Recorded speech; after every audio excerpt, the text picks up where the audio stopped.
नमस्कार दोस्तों।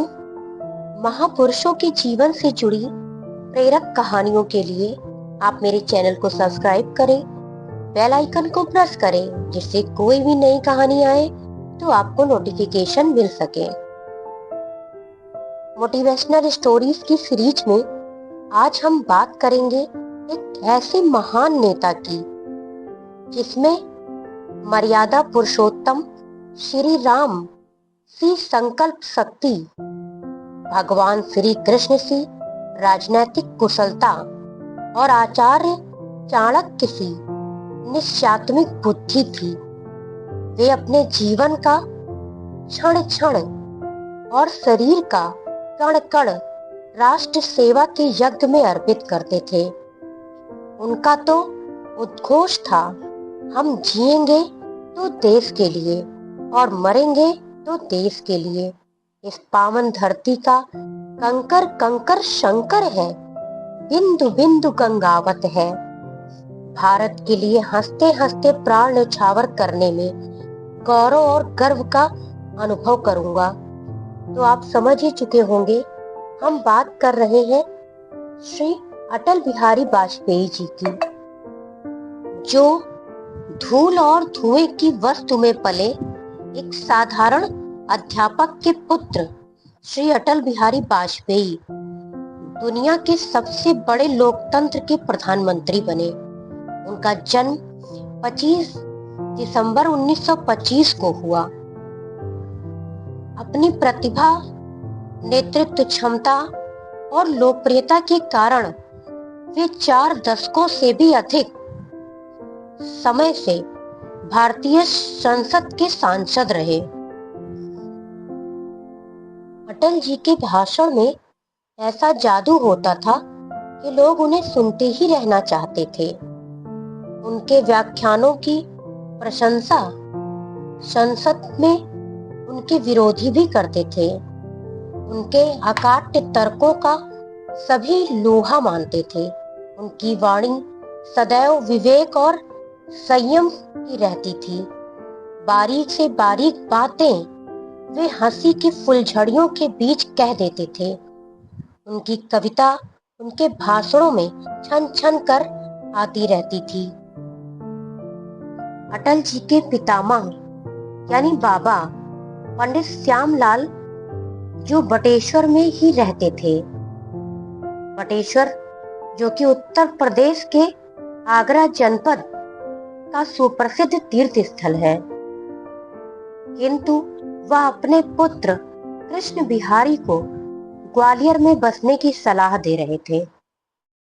कृष्ण बिहारी जी ग्वालियर में बस गए और वहां वो अध्यापक बने और अध्यापन के साथ वे काव्य रचना भी करते थे। अटल जी 4 भाई और 3 बहन थे। वंशानुक्रम और वातावरण दोनों ने अटल जी को बाल्यावस्था से ही प्रखर राष्ट्रभक्त बना दिया था। उनकी बीए तक की शिक्षा ग्वालियर से हुई थी, जहां पर वे छात्र नेता भी थे, और कानून की पढ़ाई उन्होंने और उनके पिताजी ने साथ में ही कानपुर के डीएवी कॉलेज से ग्रहण की। पिता पुत्र दोनों साथ ही एक ही कमरे में छात्र के रूप में रहते थे। झुंड के झुंड लड़के उन्हें देखने आते थे। छोटी छोटी जनसभाओं, आयोजनों में भाग लेते लेते कवि और पत्रकार अटल जी सक्रिय रूप से राजनीति में आ गए। सन 1955 में जब श्रीमती विजयलक्ष्मी पंडित ने लोकसभा की सदस्यता से त्याग पत्र दे दिया, तब लखनऊ से चुनाव मैदान में कूद पड़े, किंतु साधनहीनता के कारण वे विजयी न हो सके। लेकिन इससे उनके उत्साह में कमी नहीं आई, क्योंकि उनके चुनाव भाषणों में श्रोताओं विशेषकर युवाओं की भीड़ अधिक रहती थी। 1957 में द्वितीय आम चुनाव हुए। अटल जी बलरामपुर यूपी से संसद के लिए जनसंघ के प्रत्याशी थे। इस चुनाव में हिंदू मतदाताओं के साथ मुसलमान मतदाताओं ने भी अपना मत दिया। उनकी सभाओं की भीड़ देखकर विरोधी दलों ने अटल जी को हराने के लिए लगातार जनसभाएं की, परंतु अटल जी को हरा नहीं पाए। जीत के बाद अटल जी ने कहा, यह विजय सिर्फ मेरी नहीं है, बलरामपुर के क्षेत्र के समस्त नागरिकों की है। मैं वचन देता हूँ कि एक बार सांसद के रूप में इस क्षेत्र की सेवा एक राष्ट्रभक्त सेवक के रूप में करूंगा। संसद में अपना प्रथम भाषण या संबोधन जब अटल जी ने मातृभाषा हिंदी में शुरू किया, तब अनेक सांसद उठकर बाहर चले गए, पर अटल जी अबाक रूप से बोलते रहे। ये दिन उनके धैर्य और संयम के थे। उन्होंने हिंदी के अलावा अंग्रेजी में ना बोलने का दृढ़ संकल्प ले लिया था। फिर एक समय ऐसा भी आया जब उनका भाषण सुनने सांसद दौड़कर संसद भवन में पहुंच जाते। 6 अप्रैल 1980 का दिन अटल जी के जीवन में विशेष महत्वपूर्ण रहा। इसी दिन बंबई में भारतीय जनता पार्टी का जन्म हुआ और अटल जी उसके राष्ट्रीय अध्यक्ष बनाए गए।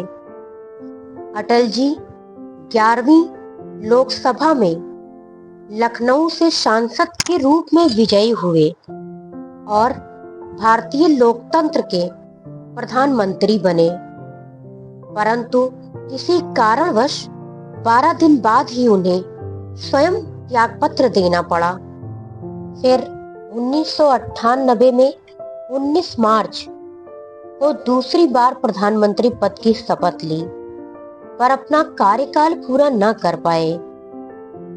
फिर 13 अक्टूबर 1999 को अटल जी ने तीसरी बार देश के प्रधानमंत्री पद की शपथ ली और इस बार इस सरकार ने अपना 5 वर्षों का कार्यकाल पूरा किया। अटल जी 1991 से लेकर वर्ष 2004 तक के लोकसभा चुनाव लखनऊ से लड़ते रहे और जीतते रहे। उसके बाद उन्होंने स्वास्थ्य कारणों से सक्रिय राजनीति से संन्यास ले लिया। अटल जी एक कवि के रूप में भी बहुत लोकप्रिय थे।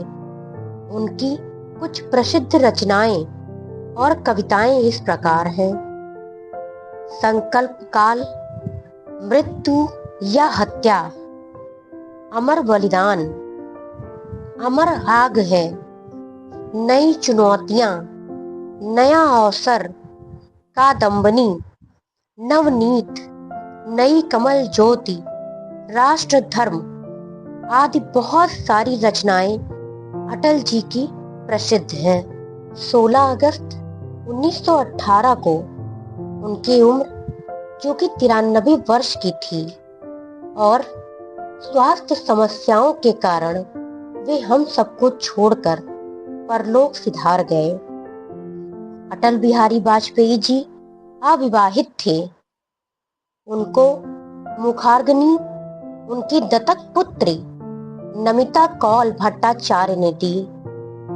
उनके निधन से पूरा भारत शोककुल था। उनके निधन पर पूरे भारत में 7 दिनों के लिए राजकीय शोक की घोषणा की गई थी। तो दोस्तों, ये मोटिवेशनल स्टोरी अगर आपको पसंद आई हो तो प्लीज मेरे चैनल को सब्सक्राइब करें, वीडियो को लाइक करें, शेयर करें, कमेंट करें। कमेंट अवश्य करें क्योंकि आपके द्वारा दिए गए कमेंट से हमें कुछ अच्छा, कुछ नया और बेहतर करने के लिए प्रोत्साहन मिलता है। सो प्लीज कमेंट अवश्य करें। तो फिर जल्द ही मिलेंगे एक नई मोटिवेशनल कहानी के साथ। वीडियो में अंत तक बने रहने के लिए आपका बहुत बहुत बहुत बहुत धन्यवाद।